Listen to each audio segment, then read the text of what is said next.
Good evening, everyone. We'd like to call our Monday, February 8th, 2021 Fayetteville City Council meeting to order. We are joined by other council members virtually. And on the line, I think we have council members Wright, Ingram, Waddell, and council members Banks, McLaughlin, and Kinston. And so welcome, you guys.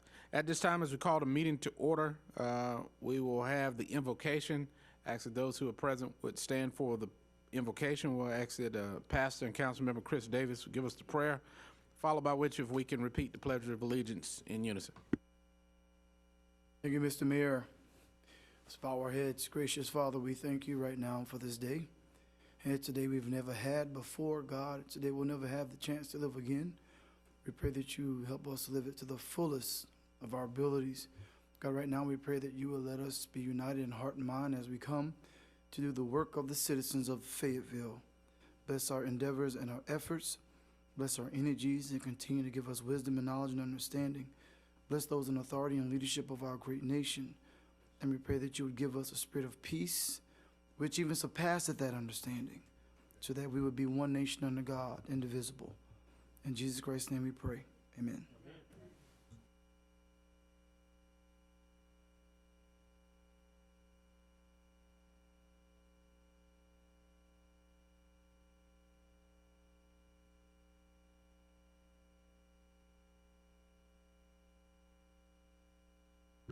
Thank you, Councilman Davis. Council, at this time, we will give way to a few announcements. I'll start with COVID-19 update with Mr. Bullock. Then I have a proclamation that I will share with you in honor of Black History Month. And then I'll go to Councilman DJ here for a few words of reflection about the late and great former council member, Robert Bob Massey. Mr. Bullock. Good evening, Mayor, Mayor Pro Tem, and Council. Here we are. This is day 330 of our state of emergency. We've been under restrictions now 315 days. And on a better note, this is the 57th day of vaccinations here locally. For those keeping track, this is day 10 of the second extension of the stay-at-home order with the nighttime curfew. 20 more days to go before decisions required at the state level. There's some chatter about numbers getting better, and I would caution just to be watchful. We're still at 12.1% rate of positives here, and we've been told time and time again we want to get below 5%, so that's, to me, that's not a number at this hour to celebrate. I think what's more important in the grand scheme of things is looking at our composite population as a county and what our percentages of first and second doses of vaccination are. I've got some numbers. These change every night at midnight from state public health, but 7.7% here in this county for first-time shots and 3.1%. Now, what governs this are a number of factors, having the actual vaccine itself delivered to the sites given it. There's been some supply chain hiccups and issues that are beyond our control here locally. So with that, there's a great degree of patience and perseverance that's actually involved in this process.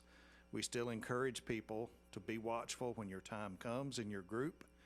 And we're still on the second group now with some of the older members of our community. And we want to encourage everybody, when your group is called, by all means, to get your shot. And I'll be subject to any questions you might have.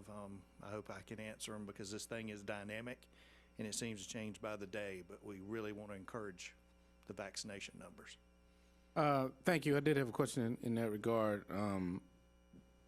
I know, and first of all, let me say thank you to Cape Fear Valley Hospital, our health department. Councilmember Hare and I went out to the E. Smith area, which is a very familiar, kind of an area, his district, both of our home area, but the turnout was tremendous.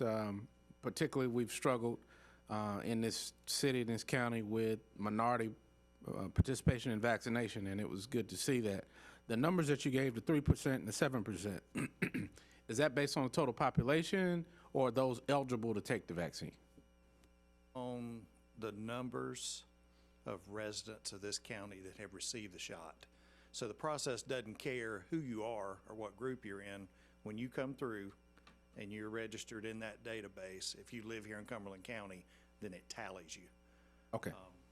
And those numbers are not perfect because they also lend an element of confusion because there's nothing that says where you have to go get your shot. So we have people that the numbers might not quite reflect that are coming into our centers, and we have people going out of county to wherever, maybe to Charlotte, to one of the mass. Oh, okay. So that part gets confusing too, but, and the numbers run behind, so I don't really want to flash the data out there too much. They have to catch up to be a little bit more reliable. And the last question I'll go before I go to Mayor Pro Tem, have you heard about any conversation about lowering the age requirements? Because right now it's at 65 and up, unless you're a frontline healthcare worker, right? Yes, sir. We were in a conference call actually sponsored by County Emergency Services that had the health director on and a number of folks. And one of the leading questions today was, okay, when's Group 3 coming up? And I think what's adding angst to that process is we have some teachers that are very concerned. We also have frontline workers that are due to go, like police officers are exposed every day, and additional firefighters and other people that are public servants in the street. That's an answer that has to come from Raleigh. That was the health director's answer to that question. But she said hopefully soon that would open up. What we're impressing upon people, if your time is now, go, because it'll get harder as you have more people coming to the process. All right. Thank you, Mr. Bullock. Mayor Pro Tem. Thank you, Mr. Mayor. I think my question has been answered. I was, again, wondering when the next group would come available, because I know that there are people, my 50s and above, that, we're at that stage that we're kind of still scared to go out and still trying to figure it out when we can go. Now, my understanding is if maybe you go a little bit later during the day and there's extra, you can get some. Is that yay or nay? Or I don't want to quote any one distribution part of the whole supply chain at the moment, but as I understand it, I'll give you an example that was presented today. The setup at the Crown Center. Because of the way the actual doses come from the distribution point, that Tuesdays now have transformed to a second dose day.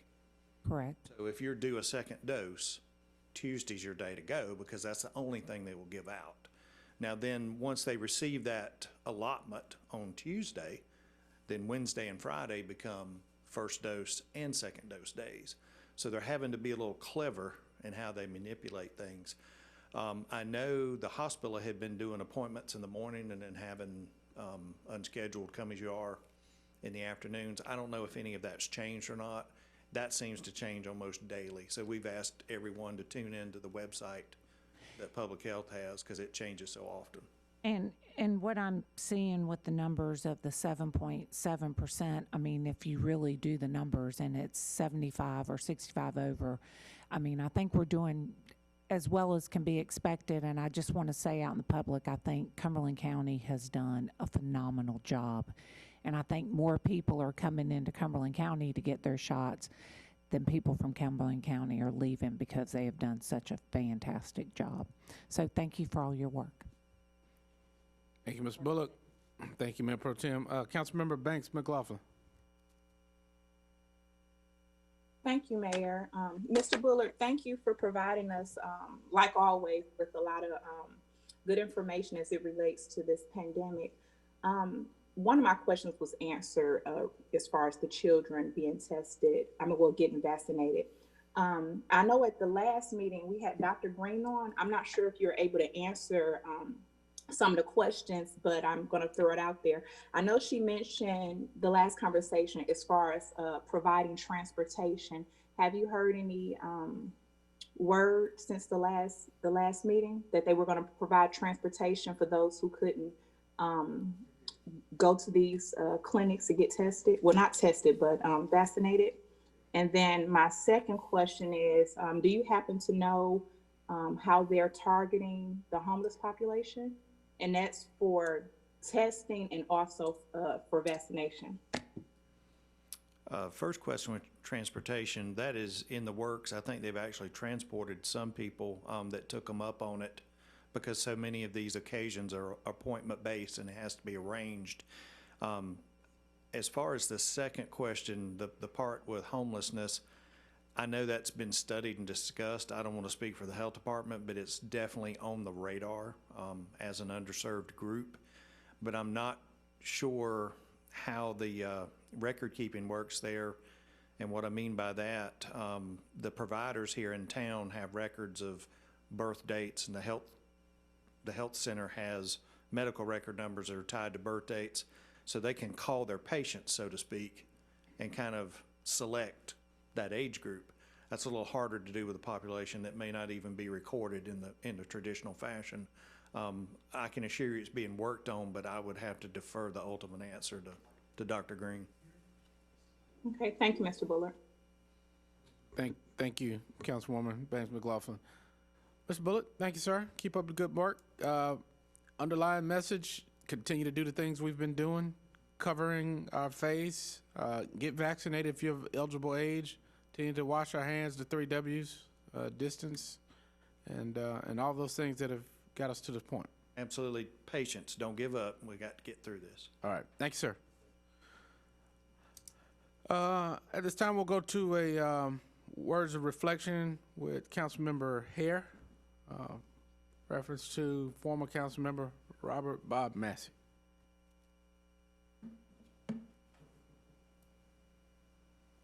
Thank you, Mayor and Council. It is a little sad to give these accolades, especially after someone has passed, and especially when you've known them as well as I have and served with him along with Councilmember Dawkins and even Mayor Pro Tem's brother, Jimmy, that's now a member of the County Commission, that we all served with Bob.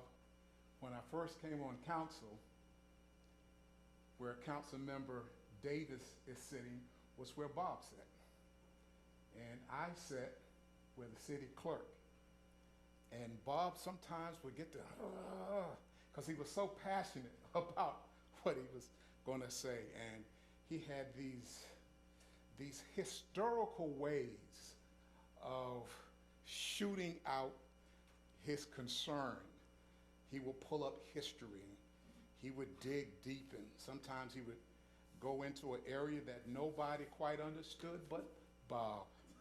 But that's how he was. He was passionate about what he did.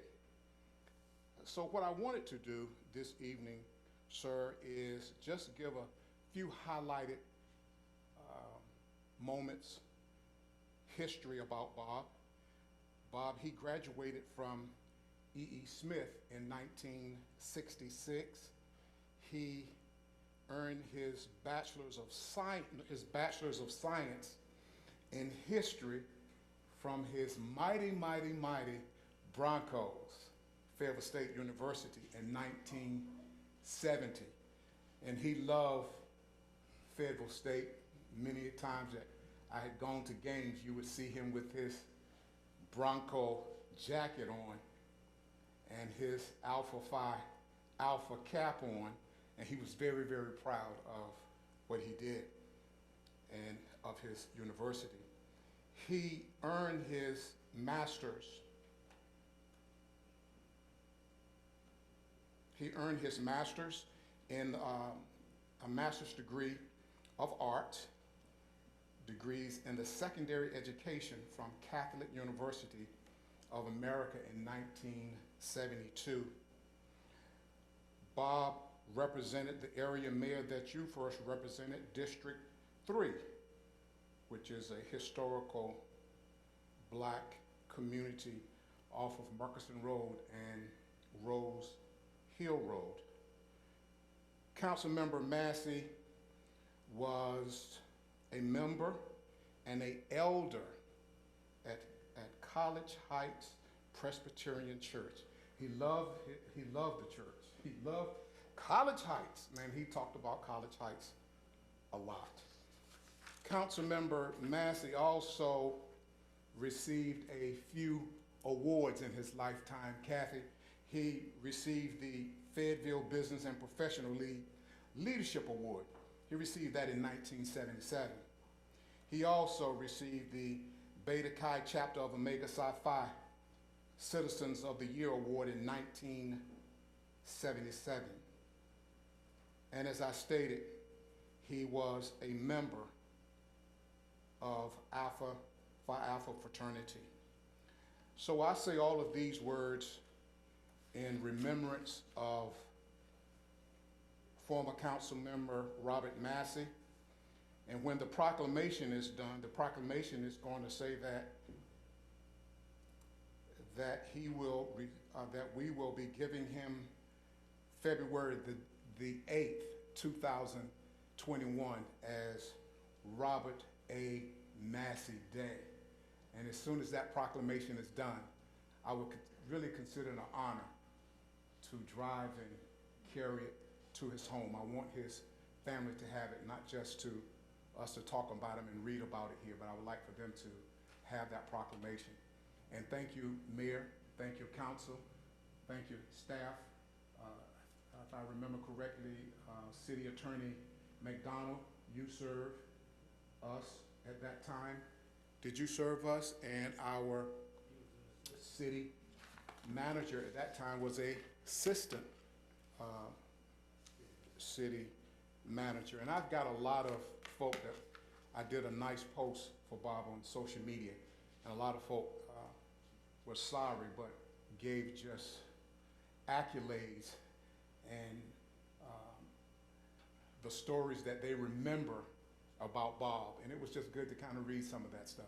So once again, thank you, Mayor, and thank you, Council, for giving me this opportunity. Thank you, Councilman Hare.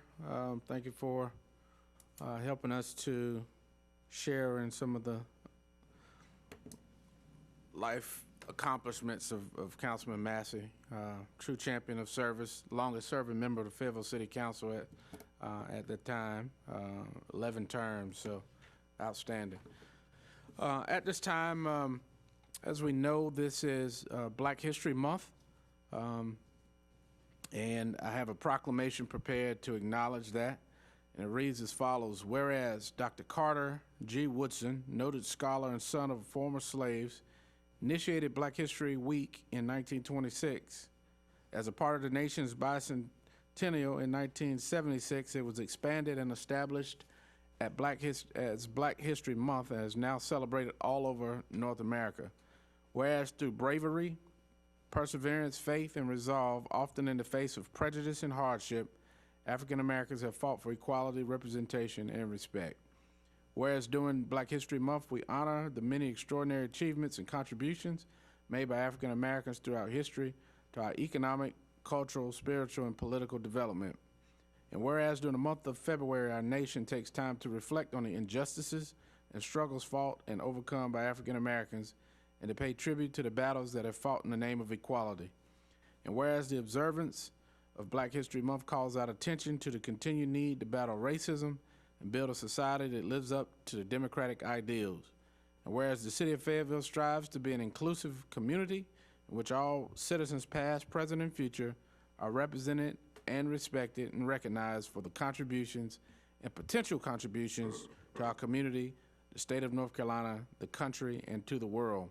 Whereas the city is strengthened by citizens of every race, religion, color, and creed this month, we celebrate the cultural heritage, contributions, and accomplishments in the spirit of African Americans. Now, I, Mitch Colvin, Mayor of the City of Fayetteville, North Carolina, on behalf of the City Council, do hereby proclaim the month of February in the year of 2021 as Black History Month in the All-American City of Fayetteville, and I urge all citizens to join me in this observance of our diverse heritage and culture. So that is signed and submitted for the record this day. Also, we have in this month one of our long-standing members of this staff, who's been here forever, it seems like. But I think her birthday is today. Anyone know? We'd like to wish our city attorney, Ms. McDonald, a happy birthday. Happy birthday, ma'am. To you. Happy birthday, City Attorney.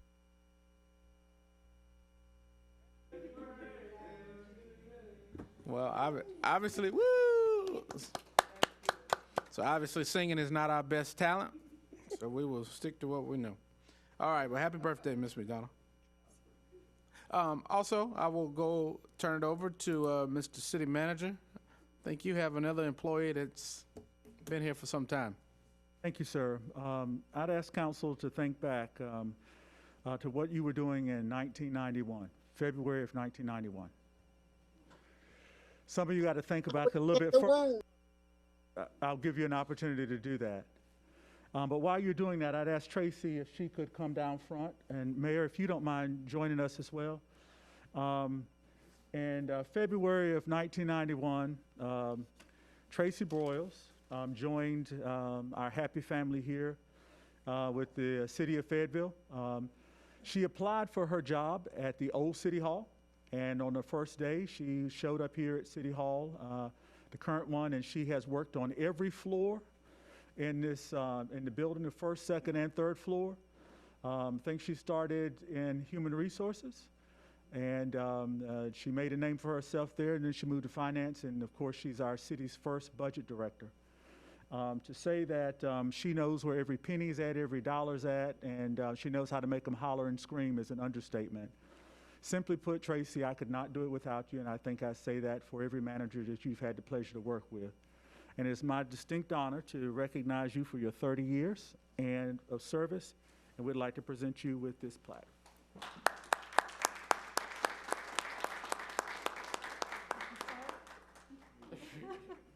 And just turn around to the camera if we can this way. In the middle, Tracy. In the middle. There we go. I'm trying to observe social distancing. Right. Okay. Thank you. Thank you so much. Wouldn't you like to say a few words? Thank you. Well, I spent about half my 30 years in the HR department, and then as Mr. Manager said, moved to the finance office, and have been working with the budget for, I think this is my 16th or 17th budget.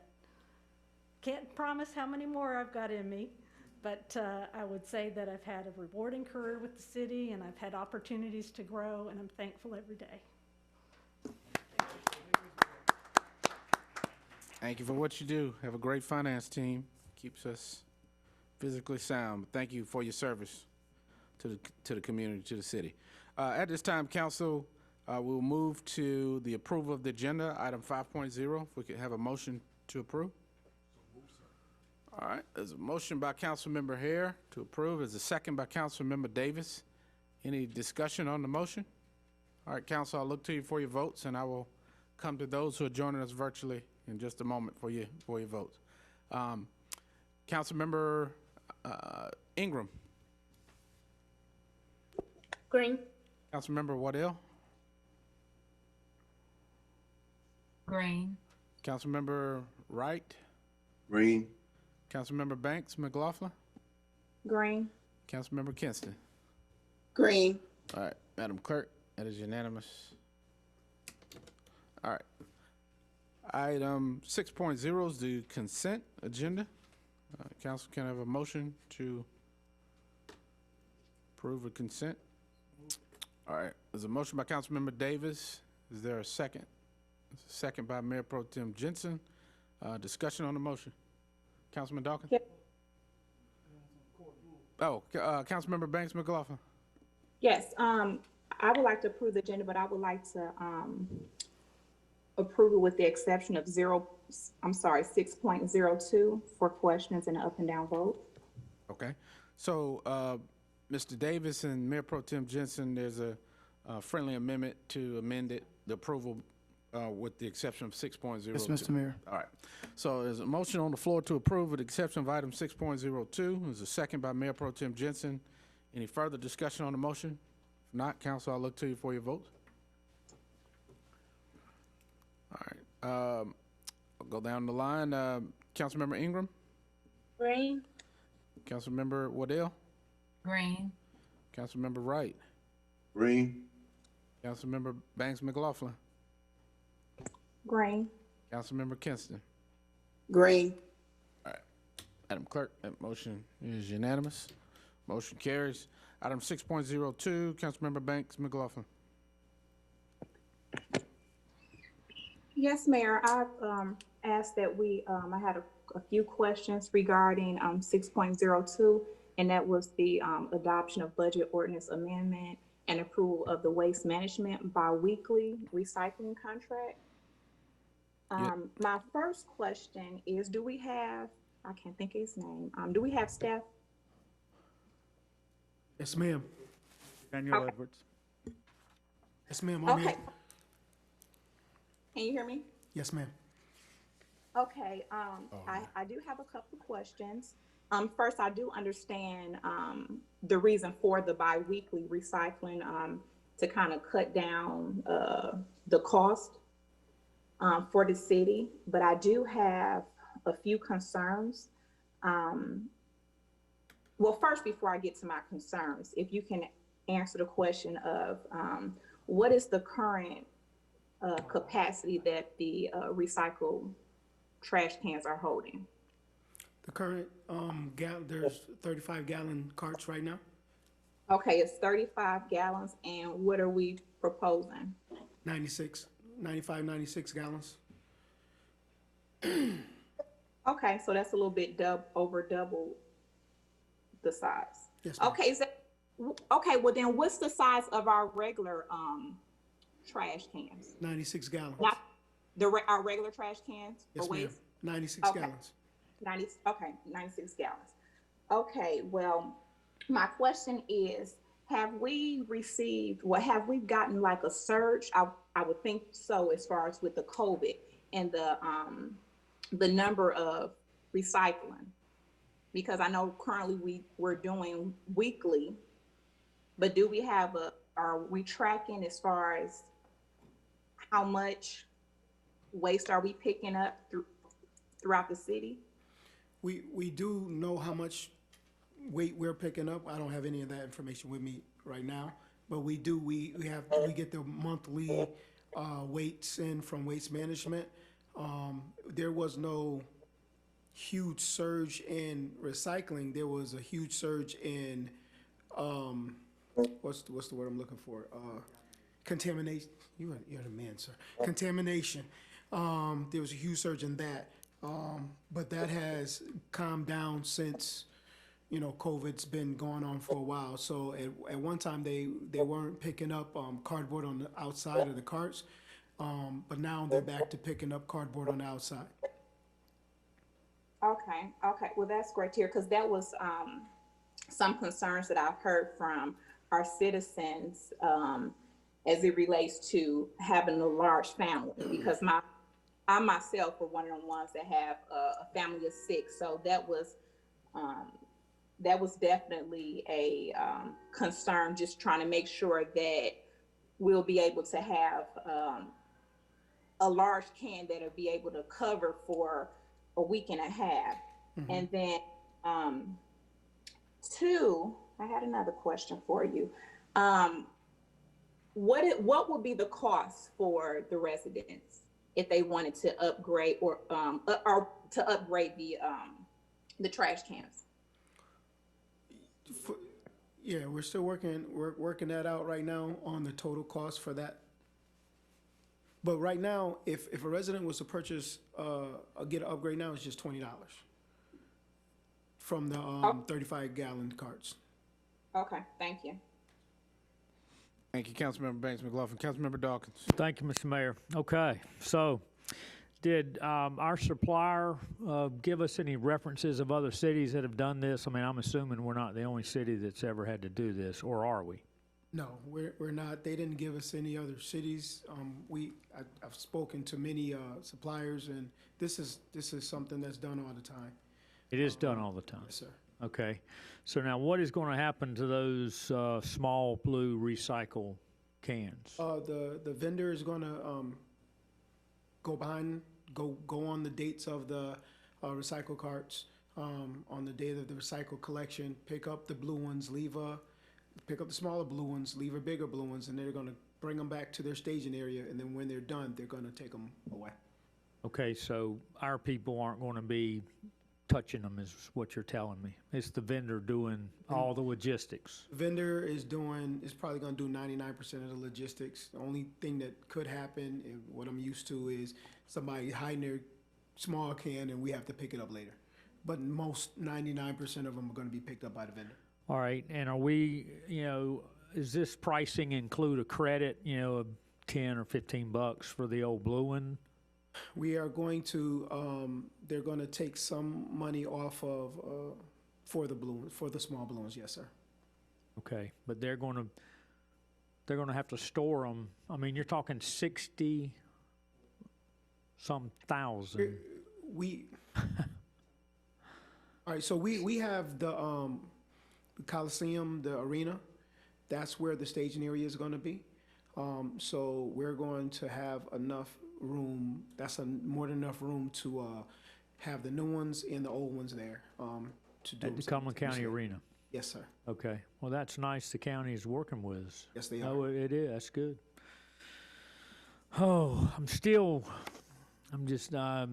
I wanted us to do this in stages, but we're just going to do it all at one time and be done with it. But then it's going to take 5 years, I guess, before we're going to, quote, save any money. Is that the correct assumption, 2026? 2026, we'll see our first savings. So it's in that fifth year. 4 years to pay back the loan, and then on that, on fiscal year 26, that's when we get the savings. All right, and why are we doing it now? Is it because we want to somehow move towards some savings at some point in the future, knowing that I guess that the lifespan of these blue cans must be pretty good? I mean, the average is 15 years? 10. The warranty is 10 years, but they can last, if you treat them right, they can last a lifetime. All right, and those of us that already have the big blue, you're going to take my little one, I guess, and give me another big blue. Exactly. All right. Thank you. Thank you, Mr. Mayor. Thank you. Councilmember Waddell. Thank you, Mr. Mayor. Mr. City Manager, which pocket of the city will this $3.3 million be repaid from? This, the loan proceeds will be paid for from the recycling fee that's charged to residents. So there won't be an increase of that fee. We'll just be taking the fee that we've already been charging, and that will be utilized to cover this loan for the period of the 4 years. I believe that is absolutely correct. Mr. Edwards, is that your understanding as well? That is the intentions, yes, ma'am. When you say that is the intention, is there a possibility that it might not work out that way and we may have to be looking at some sort of an increase to cover this fee? Not for this. I'm talking about the overall user fee. Solid waste fee. I don't ever want to say that we're never going to have to raise that. But this fee is right here is covered over the next 4 years from what we have now, and we should be able to sustain that. Okay, so very briefly, Mr. City Manager, as we go into looking at preparation for our upcoming budget this summer, are we looking at the potential of a solid waste fee increase, or do measures like this help us to prevent that being a possibility this upcoming year? Well, it does help us take a look at that. As Mr. Edwards said, when we're actually looking at the solid waste fee, in particular when we're buying carts and recycling, we don't look at it in just a 1 year window. We look at it over multiple years. The recycling contract also had cost increases over time, And so one of the things that council may recall when we presented this item, and not sure if it was January or December when we presented it to council, we actually did show that this would, over time, as Mr. Edwards said, reduce our cost. And this also was an earlier question, is this what other cities are doing as well? And in the research that was done as well, we were one of the only large cities that were actually still doing, I think, weekly recycling with the small, particularly, and we were the only city I'm aware of that had the 35-gallon rollouts. And so it is our belief that this will enhance the service as well as do some cost containment, and particularly looking at it over a multiple year window. And we're able to actually get a very favorable rate from our vendor, to provide this service. Thank you, Mr. Manager, and thank you, Mr. Mayor. Thank you, Councilmember. Councilmember Hare. Thank you, Mayor. And thank you, Mr. Edwards. 2 questions. You stated something about that you didn't say the word driver, but you did say that cardboard that's on the outside of the container will now start to be picked up. Yes, sir. Which it never has been. So, and we're talking about recycle cans, correct? Yes, sir. I have not seen, because my area and a lot of my district is picked up, affectionately known as the one-armed bandit, and I haven't today seen where a driver gets out. So are we sure about that? Now, I can see if someone was on the truck, like on the back of the truck. I do see that occasionally, I mean, with our service that we provide.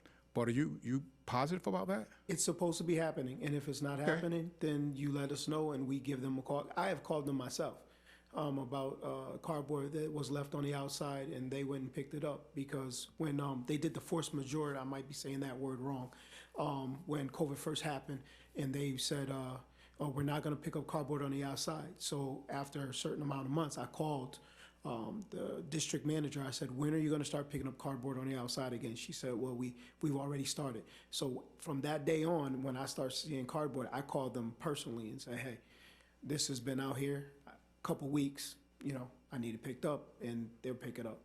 So if there's an issue, I just need to know about it. Okay, well then, since I now know that that is a part of their policy. Yes, sir. Or new policy, then you will be getting that call, because I have seen it where it was on the outside. Now, let me say this. It's outside, but it has to be cut and it's supposed to be a certain kind of way. They just can't leave this whole great big box out there. Yes, I'm following you. Okay. I've seen that the boxes have been broken down. Okay. Sometimes the people put them too close together, and they're between the domestic, our service can and that, but yes, I understand. Now, let me ask this question also, and thank you for that. I will share that through an email with some of my citizens.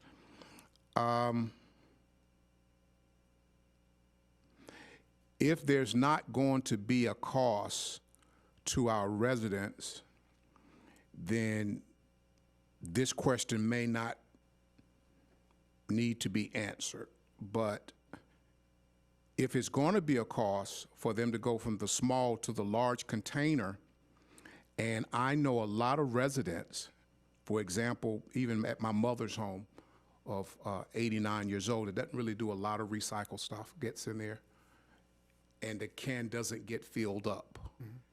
It can sometimes be 2 weeks before it gets filled up. So my question is, if a resident, since a resident is not going to be charged for a large can, but if they were charged for a large can and didn't want to increase just due to the fact that they don't think they have the capacity of the, the 96 gallon. 6 gallons. Is it a mandate that everyone? It's not. One of the things I would ask the council too is, there are a lot of operational issues that I can see are coming up tonight. The council gave us the nod to move forward with the program, And as we get closer and we actually start getting some of the communication materials together, because it's going to be an education campaign, everyone's accustomed to putting it out every week. So you can imagine trying to figure out what week you have and being consistent with it. So we got a lot of work to do on that. The one about, as you said tonight, a lot of our residents actually like the 35-gallon carts and would prefer even to have a smaller green cart that was 35 because they can maneuver the cart a lot easier. Those are some things that we can take a look at as well. And to answer a question that just came up to about the cardboard, 4331-FAY and the onefay.com, the Fay Fix-It app actually has an extra cardboard collection in it. So if you have extra cardboard, you can actually go into the Fay Fix-It app and you can select that and they'll pick it up as well. They do pick up the cardboard. That's actually something they make money on. The cardboard is actually more profitable in some regards. And I just know I had an old TV box that I had today, so I can say they picked that up as well. But Great, okay. one thing, we'd happy to answer any more questions, but the one that you asked about the smaller carts for the older residents, Daniel, we'll take a look at that, and when we come back, we'll definitely have an answer for that, because I can imagine every 2 weeks trying to wrestle a 96-gallon recycling cart that probably is going to be full may be a challenge for some of our residents, but it could be a little bit of a challenge, too, for us to try to have different carts that we're maintaining, too, but we can take a look at that.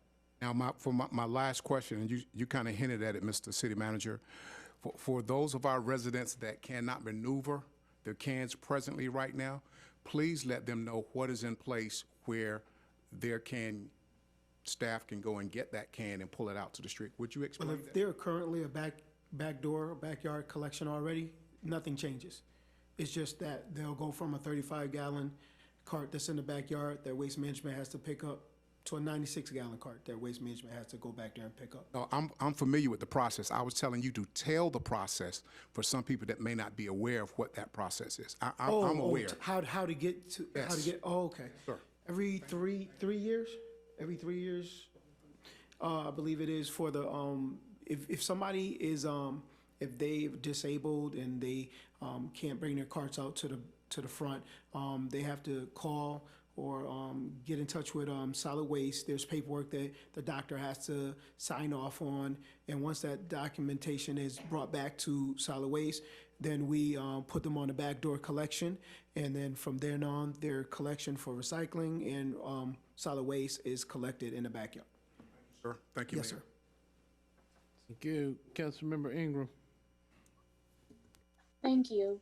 Can you explain to me and the listening audience, it was not in our information, when our residents can start to see these turnover in new carts? Didn't hear everything she said. I said, could you tell us when the residents could expect to see the turnover in new carts? Right now, we're looking at starting to deliver and take away carts in July 1st. Thank you. Yes. Thank you, Councilwoman. And Councilmember Kinston. Thank you, Mayor. My question's been answered. Thank you, ma'am. All right. Council, with that, we'll look to entertain a motion on this item. So be it, Mr. Mayor. All right. So there's a motion Second. there's a motion by Councilmember Wright. Who was the second? Ingram? Okay, and a second by Councilmember Ingram. We've discussed it pretty extensively.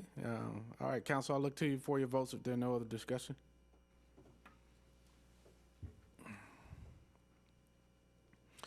All right. Councilmember Ingram,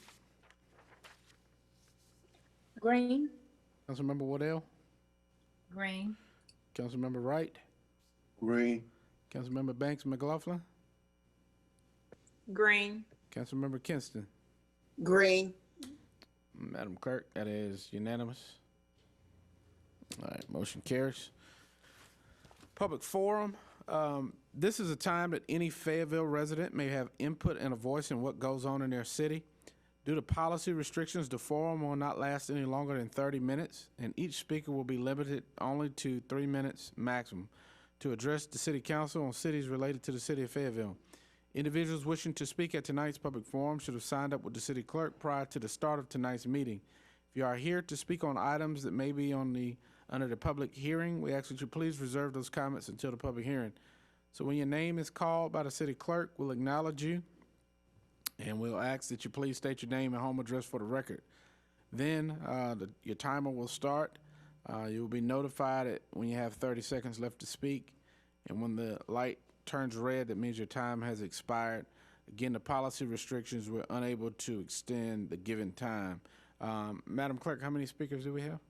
Mayor, we have 13 speakers signed up for this evening. Okay. And so, as I have read the council's rule, I will definitely try to accommodate all of the speakers who have signed up tonight, but keep in mind that it's a 30-minute allocation. So if your comments don't really need to be the full 3 minutes, or you don't need your full 3 minutes, maybe if you could cut it short so that we can make sure that we can accommodate as many of the speakers who are signed up. With that being said, Madam Clerk, please call your first speaker. Yes, sir. Our first speaker is Mr. David Johnson.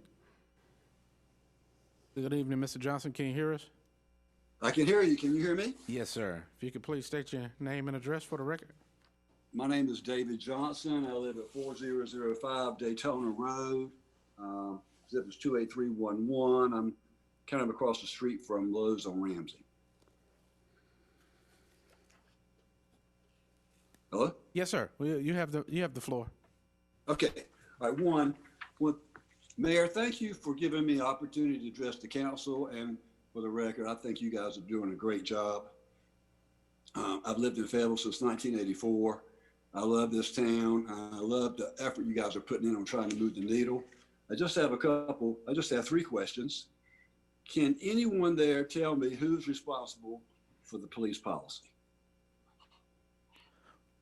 For the policies of the police department? Yes, sir. Madam Attorney, I know some of it is regulated by statute, and I'm sure the policy is probably regulated by us. How would you answer that, Madam Attorney? Oh, Mr. Manager? As is your policy, you don't normally do interaction with the public, but Mr. Johnson, I'd be happy to talk to you offline at any point in time. Yeah, Mr. Johnson, we'll get that answer. I do apologize since we have a lengthy, but if you wanted to, we'll acknowledge your time. I have a couple more questions. Okay, yes, sir. Who do the policymakers answer to?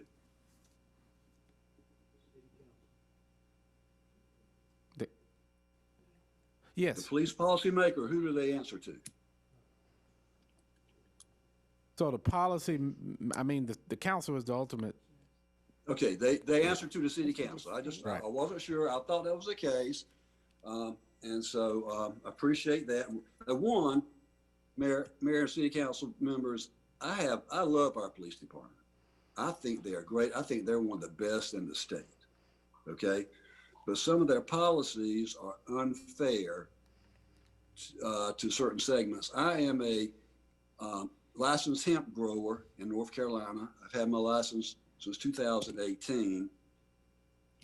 And what I found out is when you have a good police force that's operating under outdated and bad, and from my perspective, illegal policy, sooner or later something bad's going to happen. And what's happened is I'm the victim, I'm collateral damage. I've been told I had to get an attorney, and my attorney is telling me that I need to take legal action against the city because of this outdated, unfair policy against hemp growers. So it makes you kind of wonder, if that's going on now against hemp growers, what other policies are in play, that are going to hurt the citizens of Fayetteville? I don't want any other citizen of Fayetteville to have to go through what I'm going through right now. Thank you, Mr. Johnson. We appreciate it, and we'll get the manager to answer those questions that you had. And keep in mind, this is an opportunity for the citizens to speak to us. We are really encouraged not to respond. So if we're not responding, it's not because we don't care or paying attention to what you said. It's typically the policy that this is a time when you speak to the council. So we'll get those answers for you. Madam Clerk, if you can call your second speaker, please. Yes, sir. Our next speaker is Miss Marsha Jones. Ms. Jones, are you there? She's not available. Okay, our next speaker is Miss Ann Schrader. Okay, Ms. Schrader, are you there? Yes, I am. Thank you. Thank you, Mr. Mayor and Council, for the opportunity to speak this evening. I'm going to just briefly touch on some county environmental challenges and solutions, and would most likely be coming back again. Over the last 50 years, science has documented the greatest amount of harm to our environment, to include the fastest rate of global warming in recorded history. And right here at home, we are experiencing record-breaking heat indexes, with last year being the 9th hottest and 4th wettest on record. Also, Hurricane Matthew, one of the most devastating hurricanes on record, resulted in 34 deaths in the United States, with 25 of those being right here in North Carolina. And the economic impact of the hurricanes, wind and water damage totaled approximately $10 billion. And I know from personal experience, as my family's business was flooded waist high with the hurricane waters. Also impacting our environment is the devastation to living ecosystems, such as the many rivers, including the Cape Fear River, harmed by dumping of harmful agricultural waste, forever chemicals, and coal ash. And these precious rivers and their well waters are where we citizens get our drinking water. Also destructive to our environment and people are the harmful impacts of unhealthy land and agricultural practices, overconsumption, food waste, insufficient reducing, reusing, recycling, and composting practices, and insufficient and lacking community environmental awareness and education. The fundamental human crisis impacting our environment is that we do not recognize and understand our interconnectedness and interdependence upon it. The good news, however, is that we do have the science-based resources and solutions to heal and solve these challenges. We just need the willingness, resolve, and collaborative action to do so. And with this new year, we have new leadership in our president and vice president who are committed to facts and science-based humanitarian and environmental solutions and policies, to include rejoining the global climate accord with nearly every nation on earth, all collaborating and committing to environmental, social, and economic actions that are sustainable, healthy, and regenerative. And public education and collaborative action is paramount. Also essential is that this education be simplified, amplified, and that it unifies the human-environmental connection. And I have some educational resources and solutions that I'd like to share with each of you, and I'll email these to you tomorrow. One is called Project Drawdown. Number 2 is Feedback Loops, series of 5 short films. And number 3 is Kiss the Ground. It's a documentary. Thank you for this opportunity. Thank you, Ms. Schrader. Madam Clerk, please call your next speaker. Our next speaker is Miss Michelle Dillon. Ms. Dillon, are you there? No. Our next speaker is Miss Maya Warren. Ms. Warren, are you there? Yes, I'm here. Okay. You have the floor.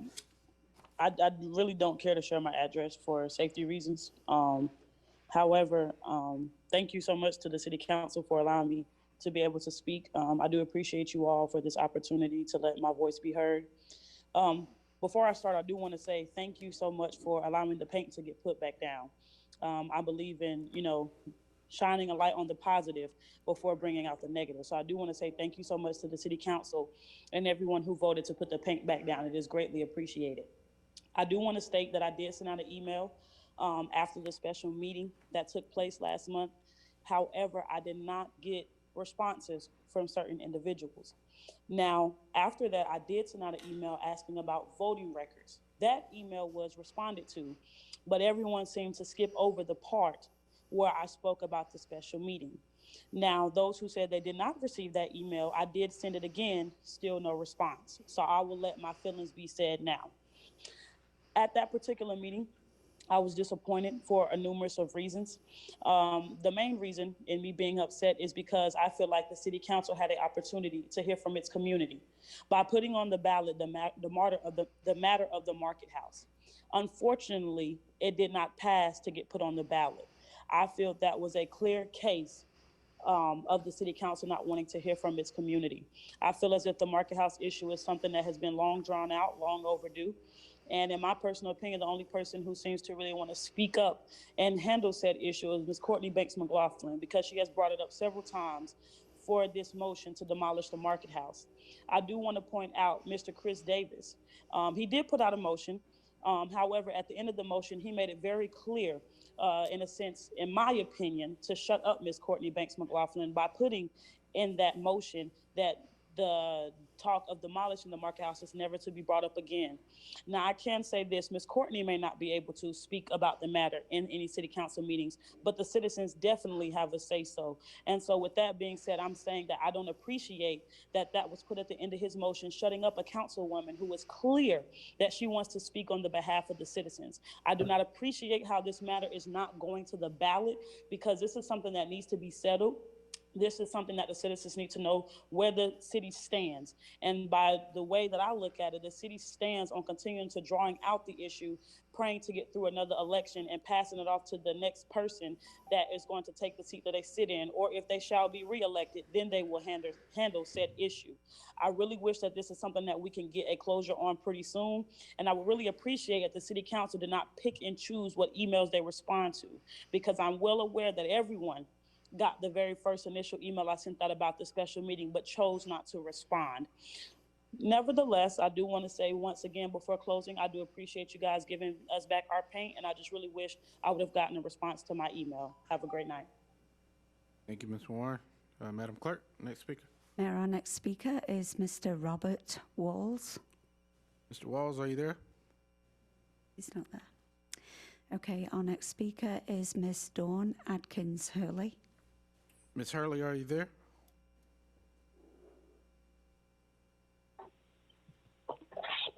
Ms. Hurley, can you hear us?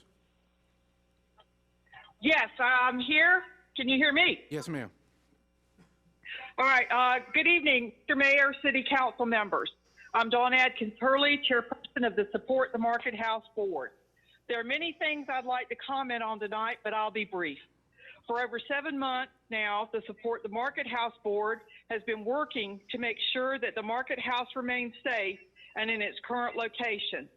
To that end, we have presented a petition to the citizens. We have canvassed at many prominent locations, various neighborhoods, and social media sites. At this time, we have over 2,070 authentic signatures from a wide range of citizens. We present this as a fair, accurate, and deliberate petition to you, the City Council, who have continued to debate the fate of this historic site. This petition should show the Council what the citizens of our city want. If you, the Council, continue to listen to a small, intolerant group of people instead of honoring this petition and the requests of your citizens, then you have only yourself to blame when you face the results of the upcoming election. At this time, we respectfully submit this petition to the City Council.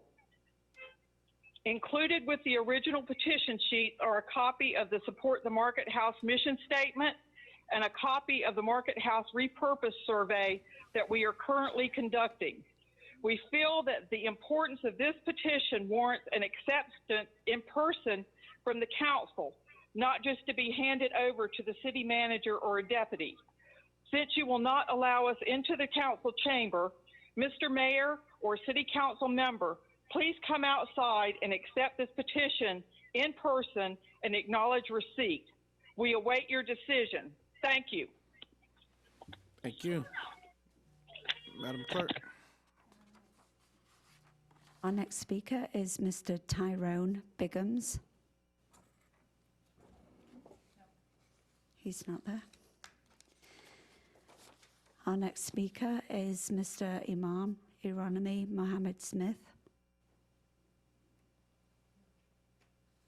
Not available. Our next speaker is Miss Kathy Greggs.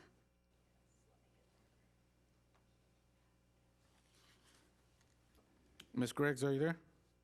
Hello. Hello, my name is Kathy Greggs. My address is 4607 Woodline Drive, Fayetteville, North Carolina, area zip code 28314. I come to you tonight about transparency and having a citizen review board. This discussion has been going on ever since 2012. It has continued to be dragged out to what the people want and what the citizens are looking for. We had a council member decide that they wanted to ask and advocate for a police advisory board and continue to ignore the other council members such as Councilwoman Banks as well as Councilwoman Tisha Waddell. We are asking for a citizen review board because currently we still have police issues. We have an issue while driving while black rate is up. We have an issue with homicides, and we also have an issue with police accountability. We have over $50 million worth of lawsuits in the last 7 months due to police misconduct, wrongful conviction, and planting of evidence. We are asking you as Fayetteville PAC and the citizens to please put a citizen review board so the citizens can decide if police misconduct and reprimands are needed and not allow the police to police themselves. This is something that is not only something that's needed for our community and a betterment of our community, but also to assist in the racial tension that we currently have outside of the market house, as well as other racial issues with workforce in our community, with homelessness in our community, and housing. We are telling you as our leaders to please do your job and quit putting things in a bucket to let it sit there for 10 years and make a decision. If you don't make a decision, we need to go ahead and decide on how we need to amplify to vote you out. People been there for over 10 years and have not done anything to do the betterment of the community, only for themselves. Thank you.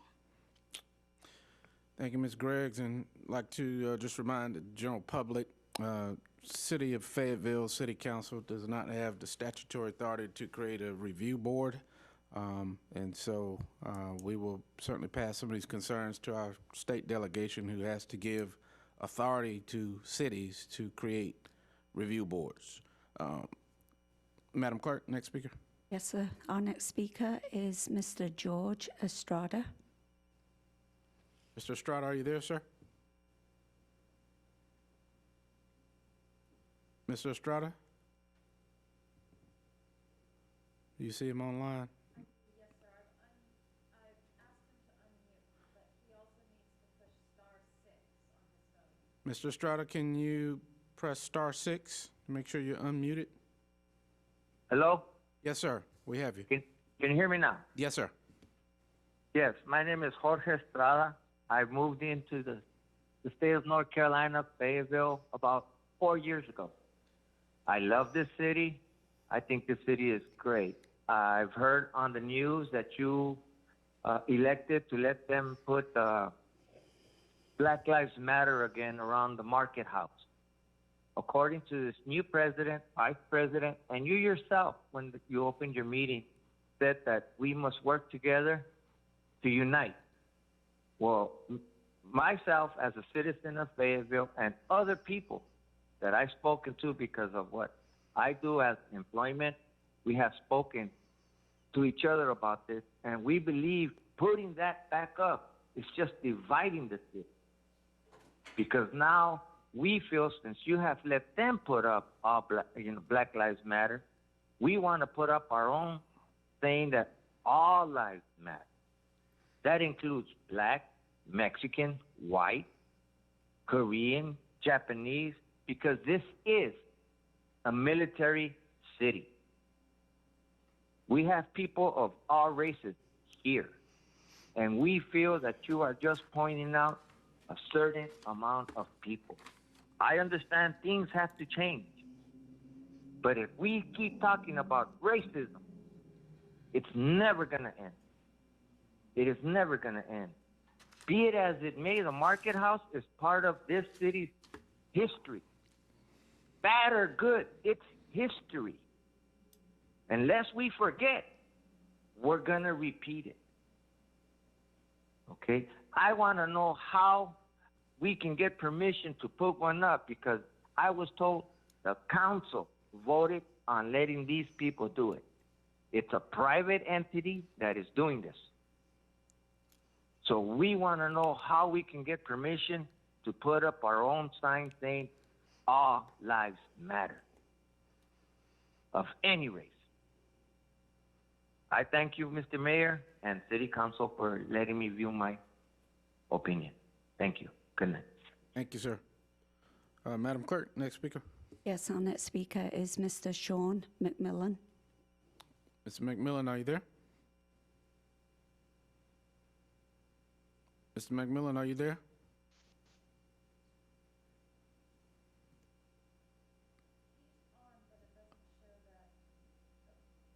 Mr. McMillan, can you hear us?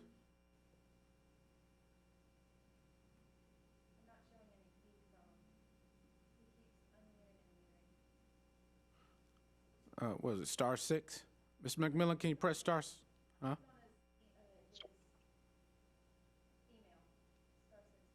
Oh. Can you hear me? Over? Yeah, yes, sir. We have you now. Okay. Thank you. Sean McMillan, 6024 Golden Range Drive. Bottom line up front, our community needs a civilian police oversight authority and a CRB. We need independent oversight of the Fayetteville Police Department. Tonight marks the 8th time we've spoken to the Fayetteville City Council in the last 17 months. Tonight, I'm going to deliver this as a huge digital breadcrumb to anyone who ever sees this in the future. We've been in the front of the council consistently demanding independent oversight of the FPD for nearly 2 years. Almost 2 years ago, when many of these council members were candidates in the last municipal elections, 2 years ago, Councilmember Banks McLaughlin, Councilmember Ingram, Councilmember Kinston, Councilmember Wright, and Mayor Colvin all said yes to the idea of a citizen review board. The rest of the council members either failed to respond to a survey or were against the establishment of CRB. This election season will make clear which council members are on the record in support of a CPOA and a CRB. Weeks ago, I was asked why it is that Fayetteville is not able to get a CRB online. Why can't we, if we're the can-do city, pass a resolution now in support of a CRB, knowing that it was the council, Mayor Colvin, that failed to push it to the delegation in 2014. It's very misleading when you add after Ms. Gregg spoke that it's to suggest that it's somehow on the delegation from the NCGA to do what you should have done when you sat on the council in 2014.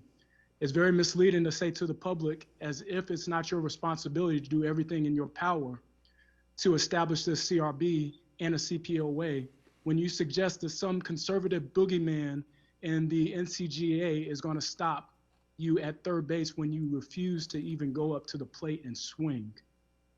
Fayetteville, we have a problem with political will. We have a problem with moral leadership. We have a problem with corruption.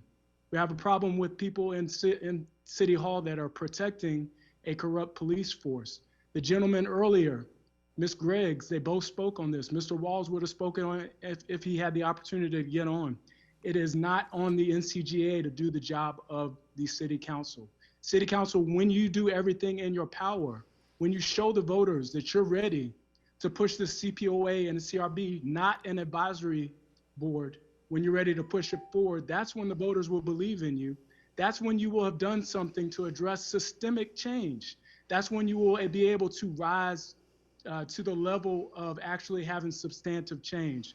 Mayor Colvin, you spent more time making a proclamation about injustice and fighting injustice than you've spent fighting injustice in all your years there.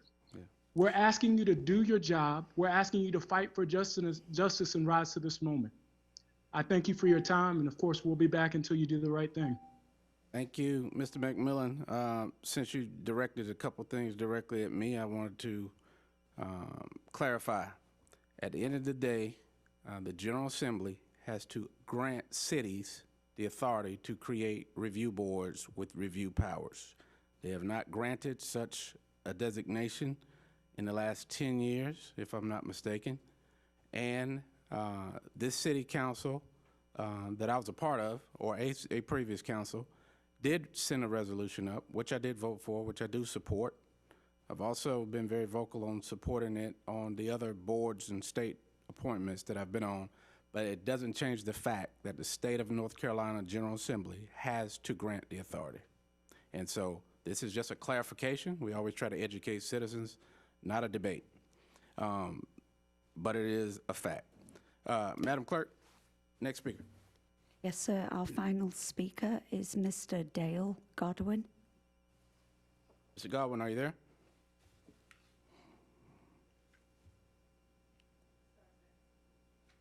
Mr. Godwin, press *6.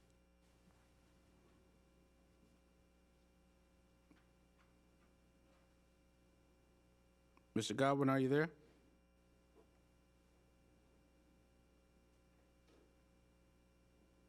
Is he still on the line? Mr. Godwin, can you hear us?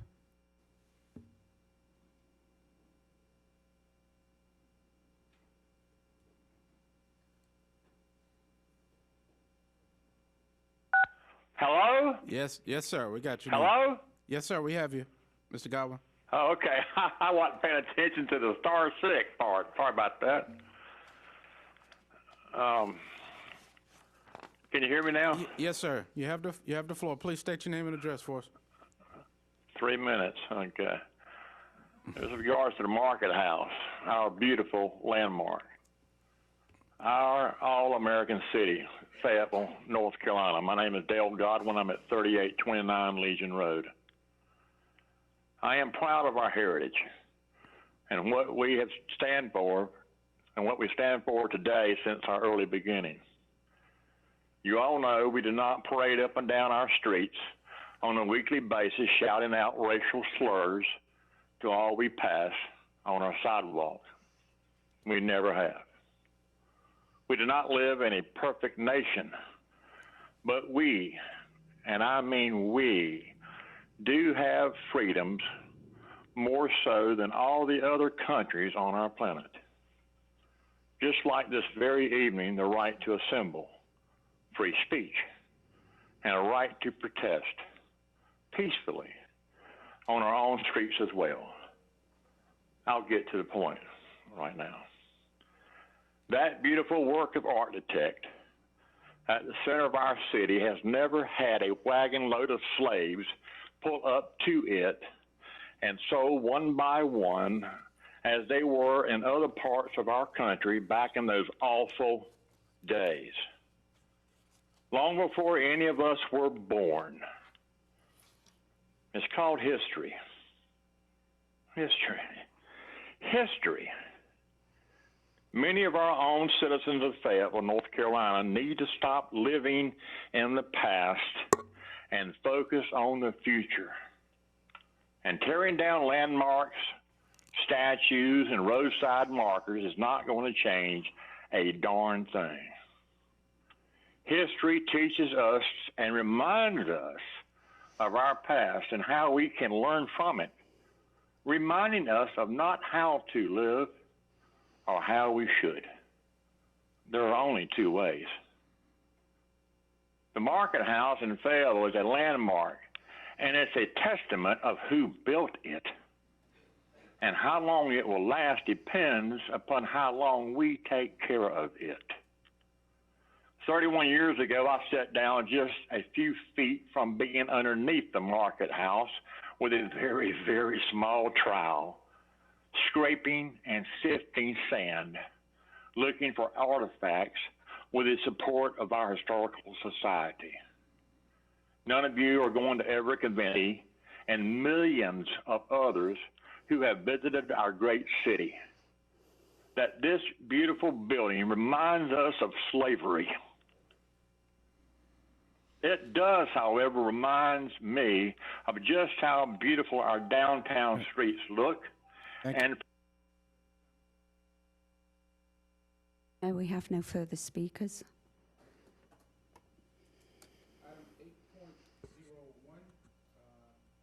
I'm sorry. Item 8.01, Mr. Dr. Whitfield. Good evening, Mayor and Council.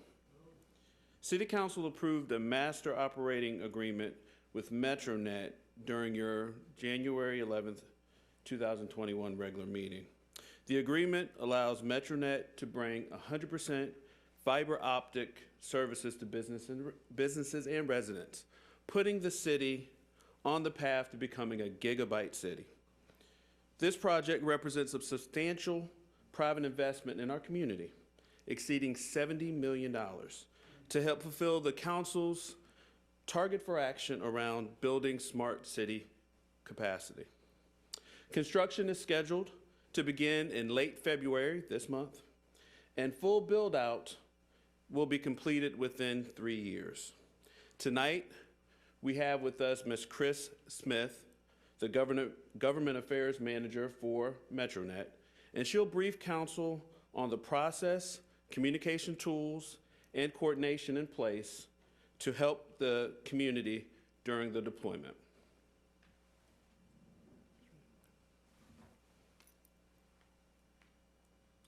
Ms. Smith, are you joining us by Zoom?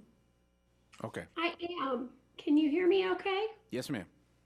Excellent. First of all, good evening, Mayor and members of Council. I appreciate you having me this evening. I've got a brief presentation I'd like to share with you if I can. Yes, please.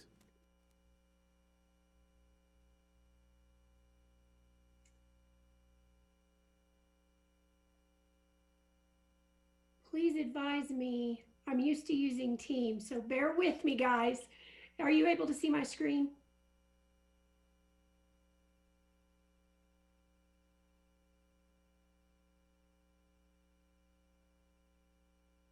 Yes, we can see the screen. Excellent. Thank you so much. So again, thanks for inviting me to speak this evening and share a little bit about you about what you can expect as we begin our project in Fayetteville. Again, my name is Chris Smith. I'm with Government Affairs with Metronet. Just briefly as a reminder for those not familiar with our company, we are a 100% fiber optic internet, TV, and phone provider. We began in 2004, and today we provide service in over 100 communities and 9 states now, including North Carolina, and I'm very excited about our partnership. Construction in Fayetteville, as Dr. Whitfield mentioned, is estimated to begin later this month and will extend into 2024. We're going to begin construction work in 5 of your neighborhoods. My understanding is that those neighborhoods will be in Councilmember Davis, your area, District 6, on Lake Ridge Road and also Old Spears Road. The other areas that we'll be working in, I believe they fall within District 8 with Councilmember Banks McLaughlin. Those are Scottsdale Drive, Hook Loop Road, and Isaac Dock Drive. Excuse me. We'll begin work with roughly 8 crews as we start to ramp up. And most Fayetteville neighborhoods will expect to see some sort of work with our extensive construction project. So tonight I just want to review that process and what to expect as construction begins. Metronet will utilize multiple forms of communication to contact residents so that we all better understand what to expect during construction. And I want to reassure everyone during the restoration process. This slide that I'm on now is just a timeline of how communication will roll out and the multifaceted approach that we'll use.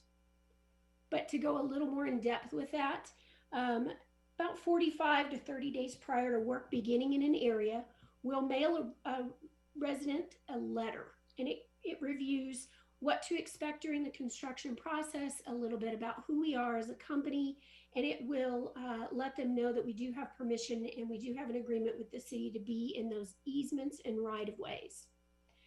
In case that letter gets overlooked in the mail, about 14 to 10 days prior to the start of construction, they'll receive a postcard, and you can see this kind of at the top of my screen. It's usually a loud neon color. It simply says construction underway. And again, we just want to grab their attention via the mail. Hey, it's Metronet, we're coming. If those items are missed or in addition to those items, we'll also about, I'd say 7 to 3 days prior to start, we'll start placing these yard darts that you'll see down here on the bottom. Here's a larger version of that yard dart. Again, all of this communication is letting residents know that construction is getting ready to happen in their area. and how they can contact us directly, whether they want to let us know they have a dog fence, they have a sprinkler system, maybe they have some very extensive landscaping and they want to make sure that we recognize that, or they just have questions in general about what this process is going to look like. So all inquiries that come through to us, there'll be a phone number and a website located on this information, will generate a construction ticket. All inquiries and tickets will be responded to within 1 business day. This is an example of an easement access notification. When there's an issue with construction crews needing to get into perhaps someone's backyard, maybe they have a backyard easement and there's a fence, we'll try to contact the resident at the door. If we are not able to reach them, we'll leave them a flyer to let them know what we need access to, advise them that we'll need to get within the fence, that they should secure any pets. We'll put a name and a phone number of the crew foreman, again, if they have any concerns, but we want to make sure we communicate with them through this process so that they feel comfortable. Also, I talked a little bit before about, we have a construction website that's dedicated strictly to construction. So as you can see for this, it's a interactive map. So if residents were to go on our construction website, they could choose Fayetteville, North Carolina. They'll get to an interactive map. They can type in their address. This is going to give them an idea of what's under construction, areas where construction is complete, when or future construction that might be occurring. Over here on the right is an example of that inquiry form. It's very simple. They fill out a name, address, and phone number, a reason, some information about their inquiry, and they even have the opportunity to upload pictures if that's convenient for them. Again, all tickets, all inquiries that come into Metronet will be responded to within 1 business day. Also on our construction website is communication, an education campaign also, if you will.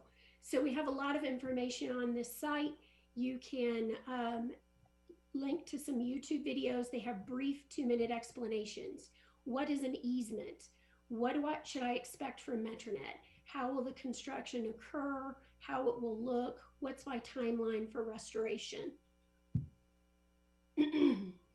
Speaking of the restoration process, we do restore as we go. Most residents can expect to see restoration to occur within 24 to 48 hours of work being completed. Also important to note is that if there's ever a question about whether or not a Metronet crew is in the area, besides the signage that you'll see posted in yards, our crews should be very, very identifiable. So there should be signage on our vehicles that say contractor for Metronet. All crew members and all employees of Metronet are required to wear a pictured badge with their first and last name. They'll also be wearing brightly colored safety vests with the Metronet logo. And then we are also working in partnership with the city and the local utility companies to provide daily lists of locations where we're working and the crew names that will be working that day. Again, with restoration, if there's a concern, we had a crew out there, they thought they did restoration, a resident doesn't feel that it was done to their satisfaction, we will direct all those folks to submit tickets with us, and we'll respond to them within 1 business day so that we can make sure that we do a good job. We're very aware that if we do a bad job during the construction process, we won't be enticing very many people to sign up with us. So our focus on restoration is very, very strong. In addition to these efforts, at Metronet will also provide a report of all tickets entered by Fayetteville residents to provide accountability and transparency. And this is something I've already scheduled with the city for a monthly report so that you guys can review what's going on, what's the pulse of your community. So this is an example of what that report looks like. It reviews how much construction we did underground, how much was completed aerially, the types of tickets, the number of tickets. And again, we take those numbers very seriously, that 1 business day before we contact folks.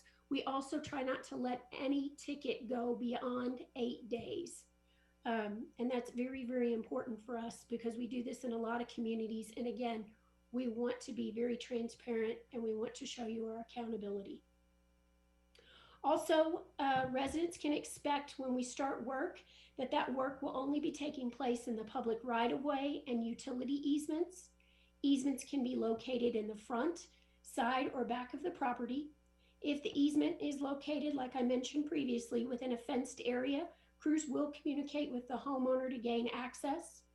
Crews will be boring fiber underground in areas with underground electric and will have fiber on utility poles in areas with above ground electric. This is an example of the equipment that we'll be using in your community. We try to minimize our invasiveness. Anything that's put within the ground, this is, and I'll use a little bit of our tribal language here. This is called a flower pot, this small one, and this is called a vault. We try to mount those flush to the ground so that we don't obstruct anyone when mowing your yard, and we try to minimize the impact to the landscaping as much as possible. When we go aerially, you can expect to see some of these loops around town and fiber boxes. Again, as I mentioned, we try to do service as we go. So as construction areas or neighborhoods are completed, those areas will be released so that residents can begin utilizing our 100% fiber optic service. So just prior to construction completion, residents in that area will begin receiving multiple forms of advertising. And then there's also a website that's dedicated to sales, www.metronetinc.com, that residents can visit to find our latest offers and learn more about the fiber difference. Finally, this is my contact information. I do this for multiple states throughout Metronet. I've been with Metronet for the last 11 years. I really love our company, but if there's ever a situation or you ever have inquiries and want to reach out to me, I want to make sure, especially members of council, if I can help provide you with additional information for newsletters, if I can help assist you with any escalated situations with residents, however I can best assist you, I want to make sure that you feel comfortable reaching out to me. And with that, I'll stop my share, but I'll ask what questions you all might have for me. Thank you, Ms. Smith. We do have a couple of questions. Councilmember Davis. Yes, sir. Yes, sir. Ma'am, I just wanted to say I really appreciate the partnership and all the hard work that's going, more of a statement, into making this take place from day one. It has been a continuous collaboration between both City Council, PWC, city management staff, as well as you all. And I thank you all for being willing to come into this place and really focus on the areas that need this asset. This really helps our city, and I continue to look forward to working with you to make sure that we continue to provide these resources to our citizens. Thank you, ma'am. Thank you, Mr. Councilmember Davis. Thank you, Councilman Davis. Councilman Hare? Thank you, Mayor. Ms. Smith, thank Yes, you sir. for, just want to echo what my fellow colleague just said, a $70 million investment within our community. It's a great big plus. Are you only able to answer construction type questions? Or can you speak on internet service, minority participation within your job market, your construction, with the construction site and on like that? I can most likely answer your questions. Okay. And if I can't, I can get answers for you. How about that? Okay. For one thing, whenever you all start the construction throughout that part of our city, one of our goals in the city is to have a large percentage, and I can't think of the percentage number right now, but we request that there be minority participation. 40? Okay, that's when they're doing business with us. Okay, so I'm getting some clarification on what the policy is. So my request here then is asking that we have local participation with our local contractors and vendors in town, especially within our minority and black business community. That is something that we push for this council. We have a high bar, we have a high benchmark, and is that something that we can expect? Yes, sir, you can. We try to work with local contractors, local businesses as much as possible. We also will be opening a local storefront there in Fayetteville and looking Okay. to hire local folks to man that.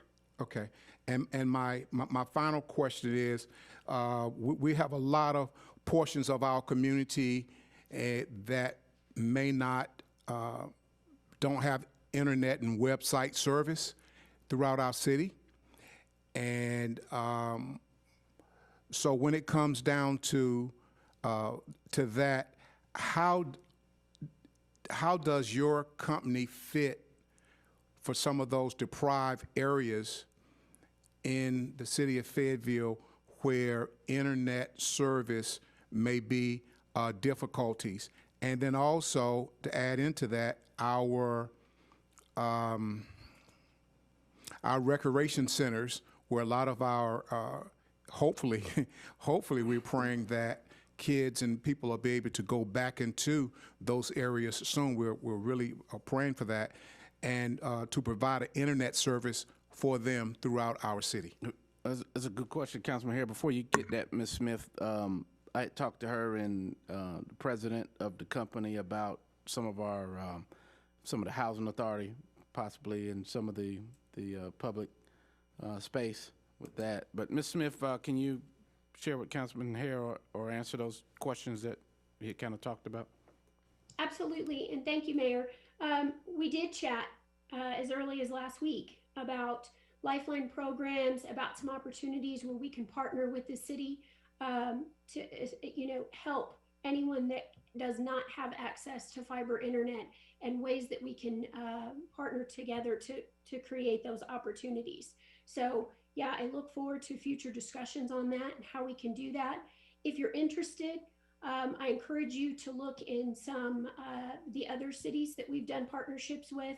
The one that comes to mind is Lexington. We're working with them through a program called Metronet, and we have the local the local college there, UK, is partnering with us, and we have some programs where the engineers there give of their time. We donated laptops and we donated high-speed internet for the betterment of the community.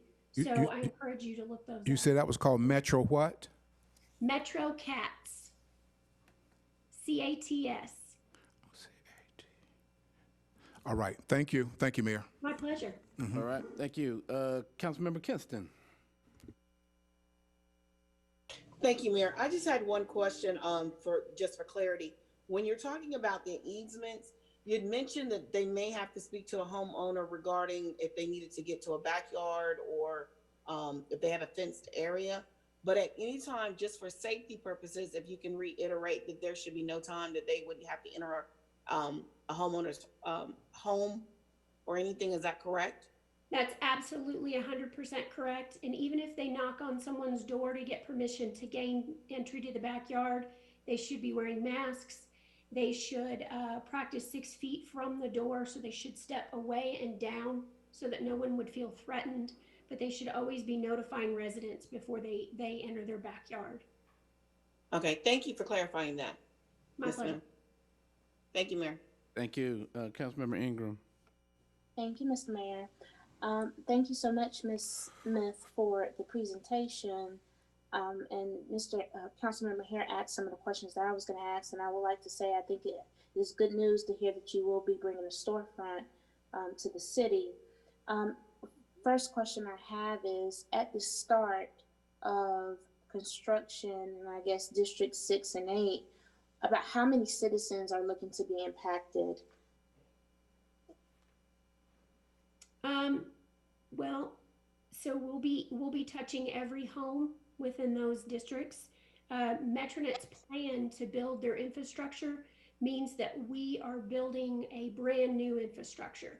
So we're not tying into anything that's existing. So we call those passes. We'll pass each and every home, and we'll either do that in an underground manner or an aerial manner. And the best way to determine what will likely happen at your home is to follow electric. Okay, so in terms about what, 50,000 citizens? At least, yes, ma'am. Okay, and then so my next question is about how many jobs will be created at the start of this here locally? I think in the beginning, over the next year or so, I feel comfortable saying around 30 or 40 jobs. You know, that's likely to increase based on the level of services that we start to provide within the city. But I believe that's our initial estimate. Okay, and my final question, in terms of the, well, that I can get to later. Thank you. Thank you. Thank you, Councilwoman. How about the construction jobs? Kind of piggyback on that. The figure you gave were the service jobs, like once you're up and operable. How about construction work? Do you know that right off? You know, that's really any local contractors that have experience with fiber installation. We're looking for you now. Yeah. Please reach out. Oh yeah, yeah. No, I was asking about. Did you know about how many construction folks you would hire to put your infrastructure in? No, not at this time. I would say in a city the size of Fayetteville, you know, I said we'll start with roughly 8 crews. You know, I would think it's fair for you guys to expect to see, you know, 40 to 60 crews by the time summer hits and construction really starts to ramp up. Okay, great. Thank you. Councilman Wright. Yes, thank you, Mr. Mayor. And I just want to thank you, Ms. Smith, for that presentation. We're very excited that you guys, Metro, are coming to be a part of our team here in Fayetteville. And we're very excited about that, becoming a smart city. The only question I have, because a lot of my questions have been answered, the timeline. I know you started in 2 districts.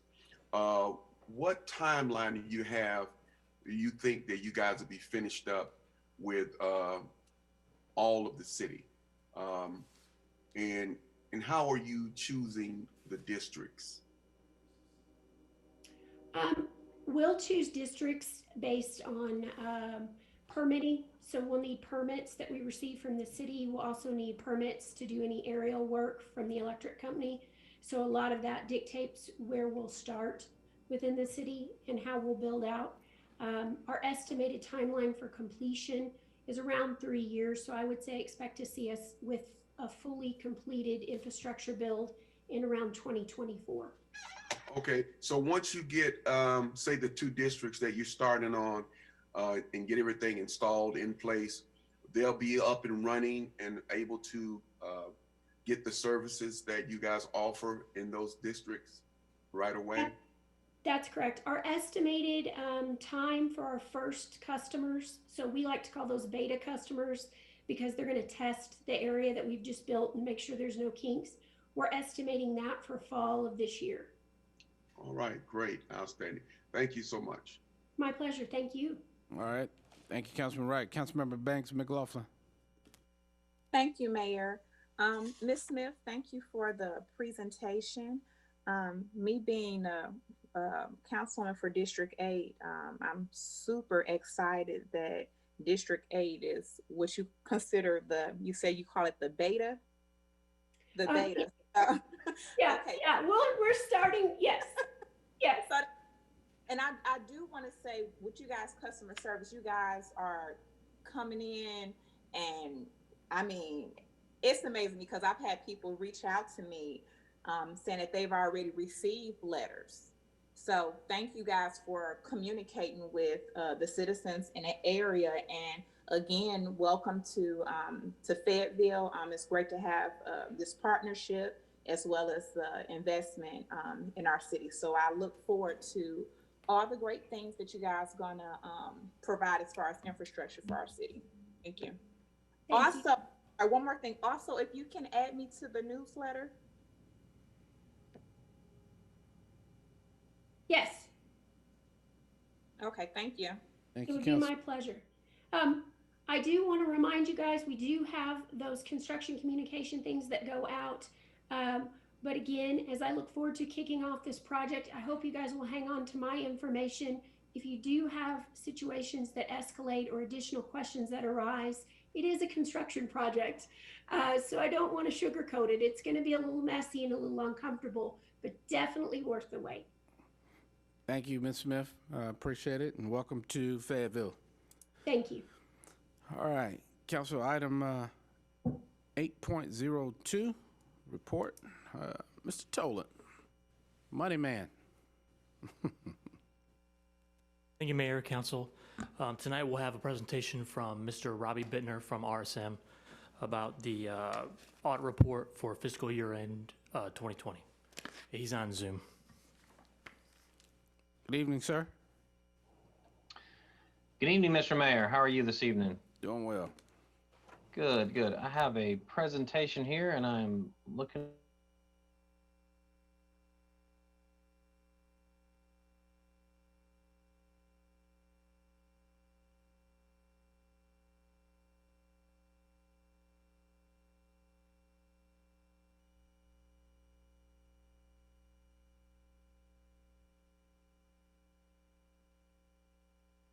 We can see the first slide.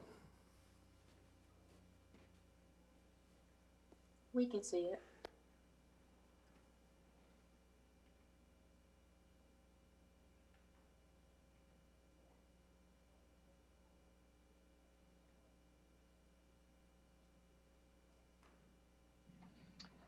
Thank you.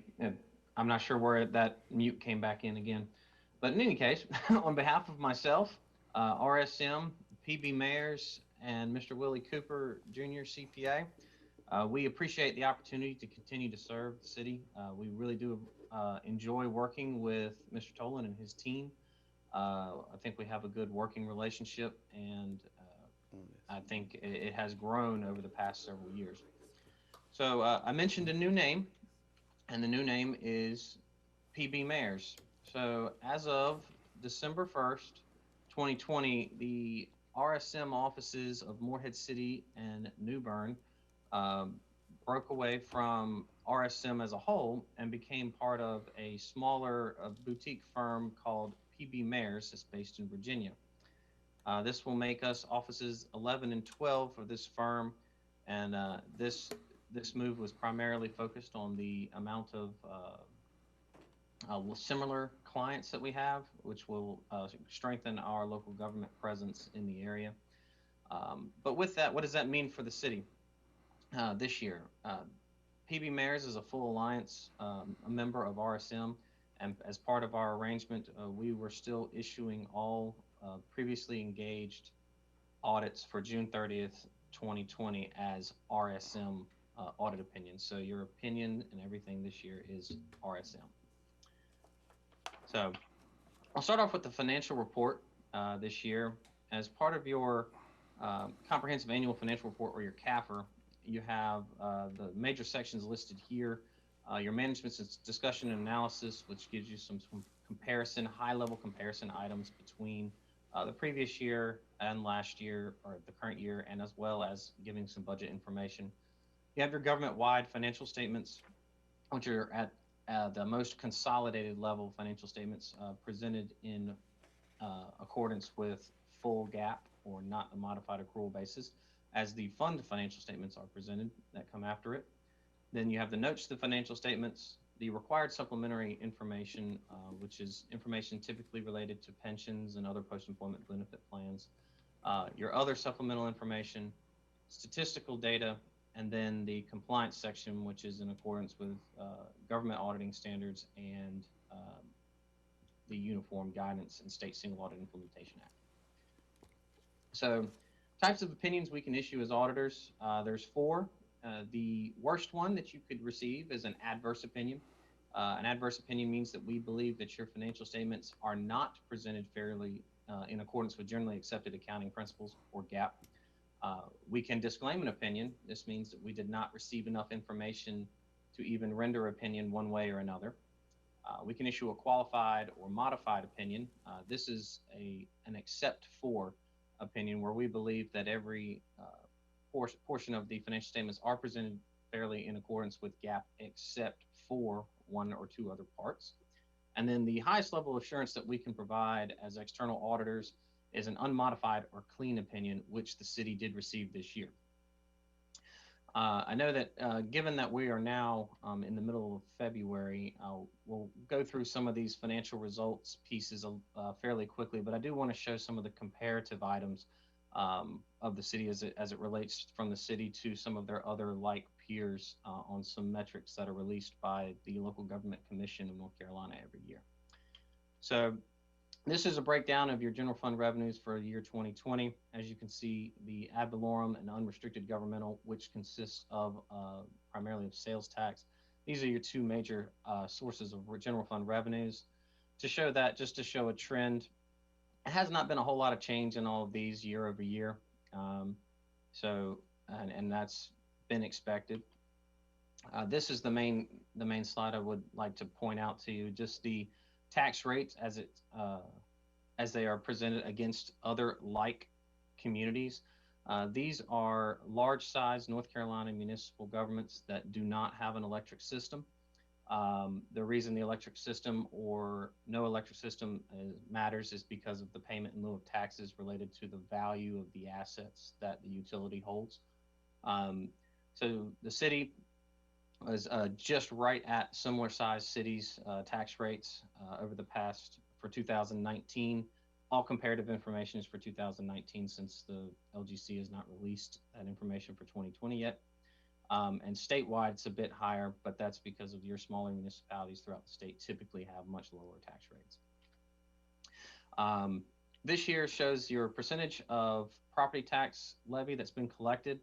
As you can see, in 2019, the city was doing a good job of bumping that back up. There was a dip in 2020.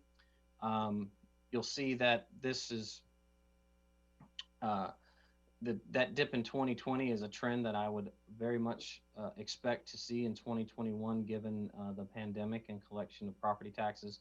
Also, the similar sized cities where it says 99.55%, I would expect that for the 2020 number to be down, and then even further for the 2021 number. So, as going on to the expenditure side, public safety is the #1 expenditure for the city. This is very common in municipalities the size of the city of Fayetteville, and really municipalities that throughout the state, with about 20% admin, which is an average, and actually can be a bit smaller than normal from a cost perspective. As you can see here, this just gives you kind of the expenditure growth, and the good news is that it's really showing that there's not a whole lot of growth.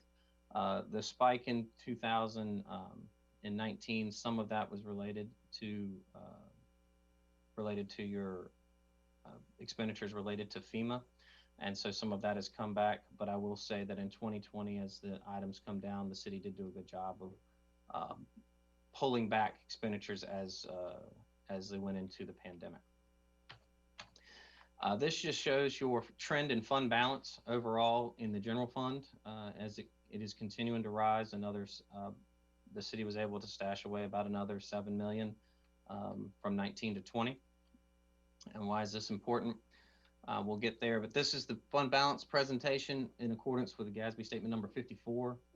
The first two items are what's known as non-spendable. They're not cash available in any way, shape, or form. The biggest restricted item here is the restricted by state statute.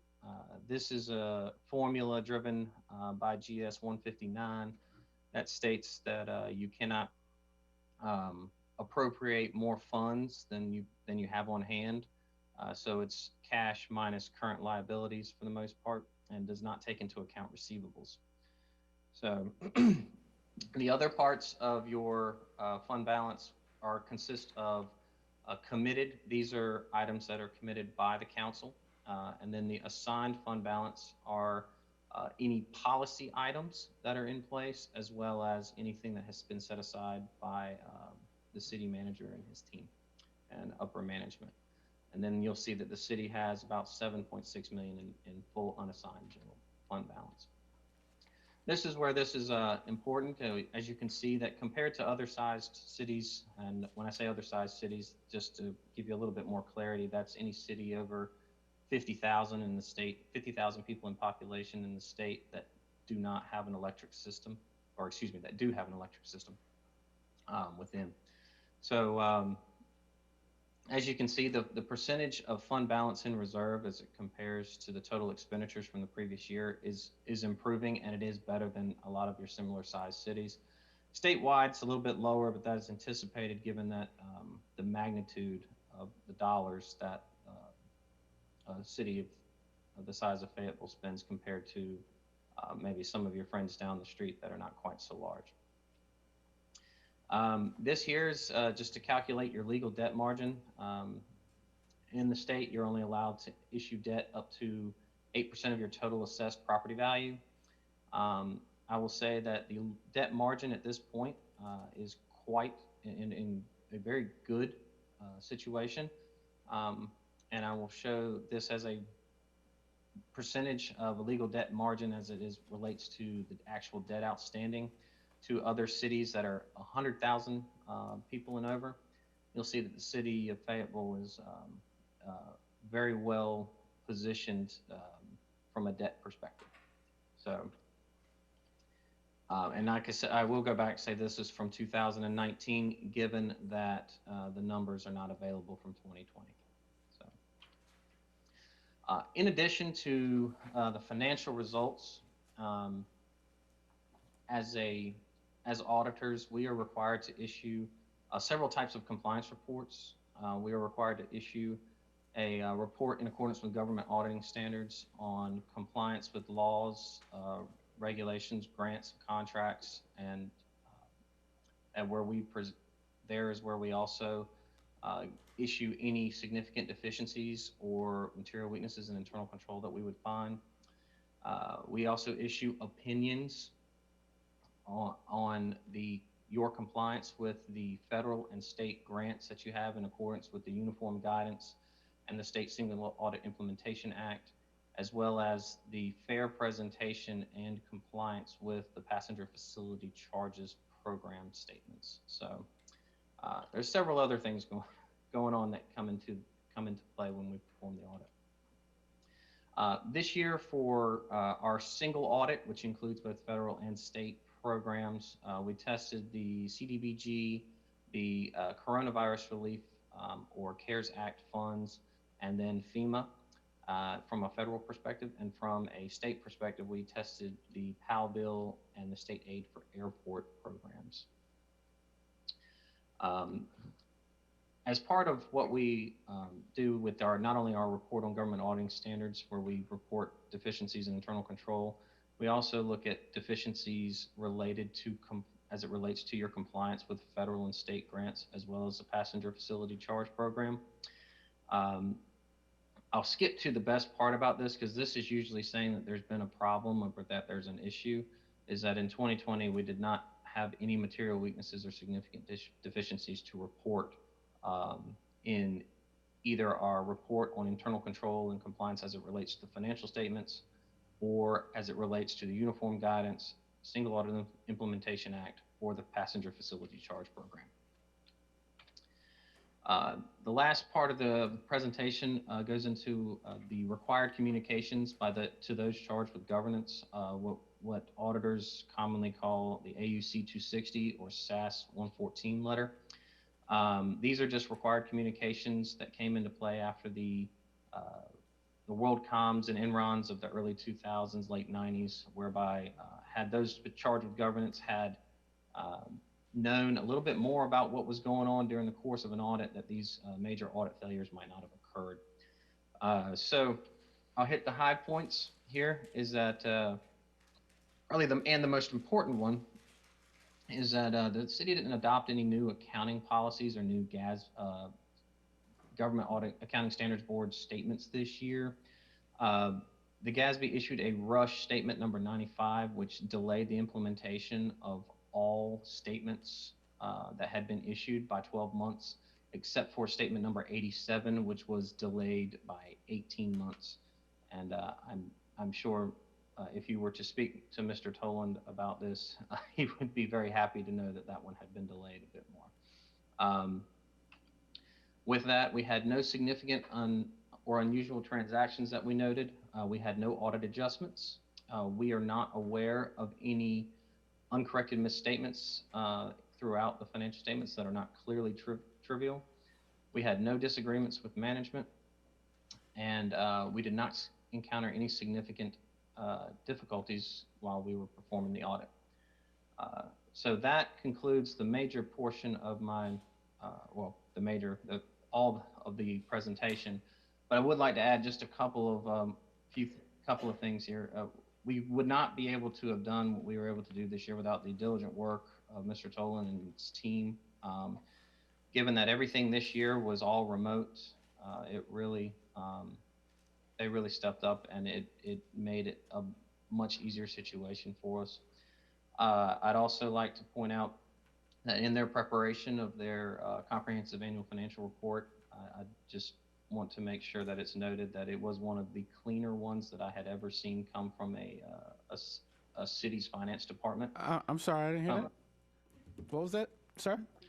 I was saying that was, I would like to just state that it was one of the cleanest ones that I ever reviewed coming from the city's finance department, not from just Fayetteville, but from the cities that I've worked with in the past.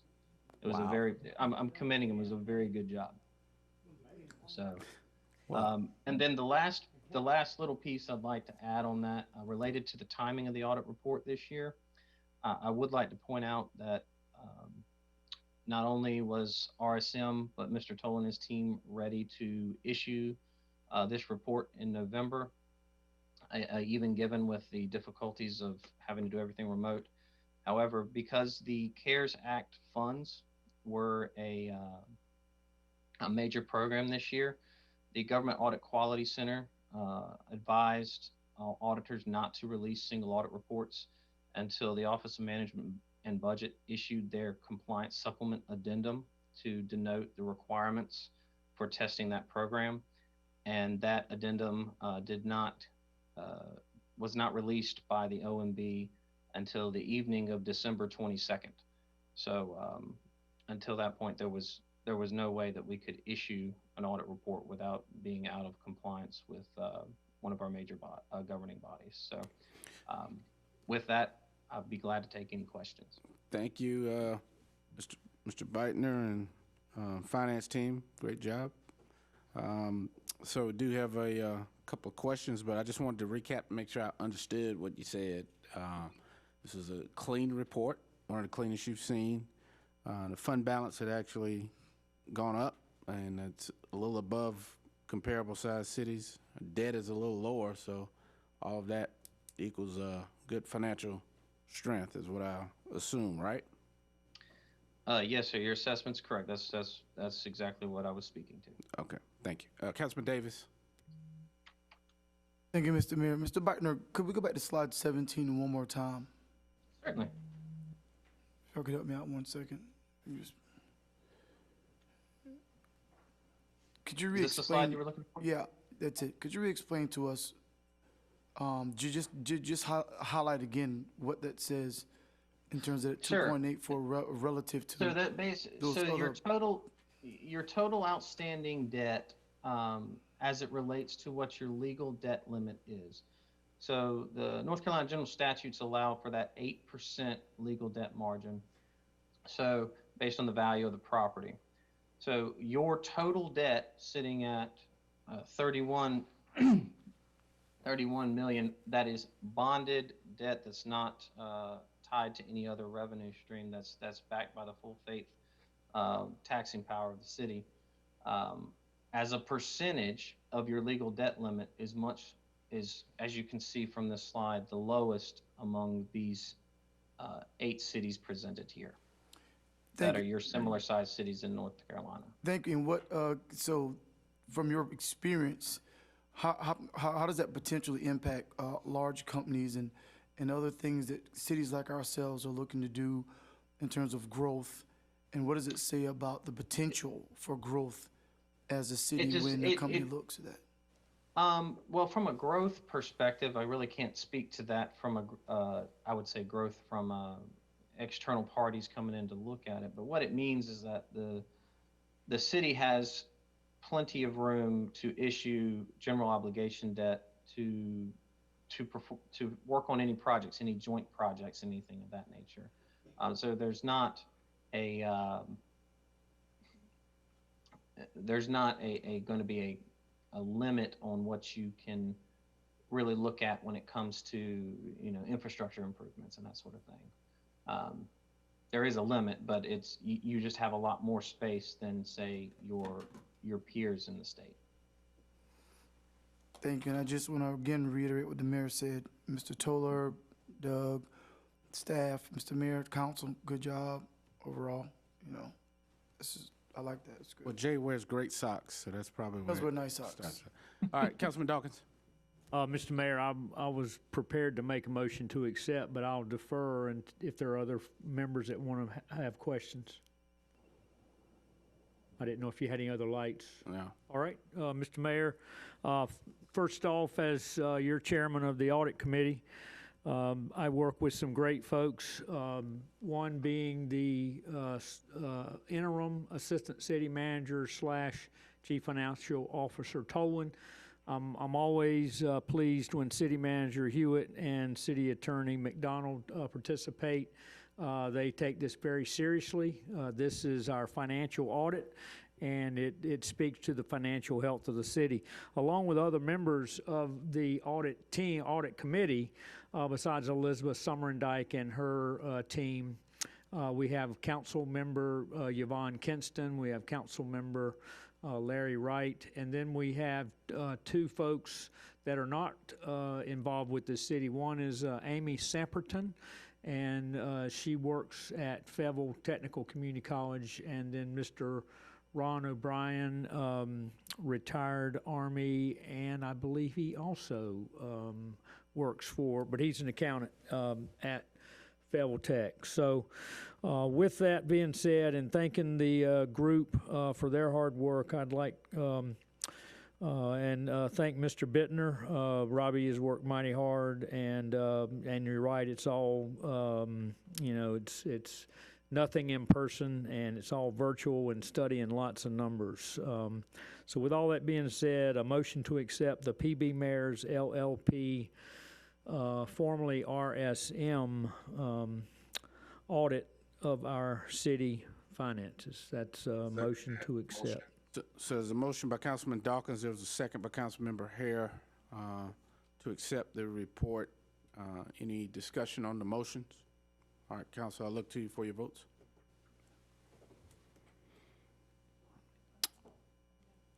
Huh? Oh, yeah. Councilmember Ingram? Green. Councilmember Waddell?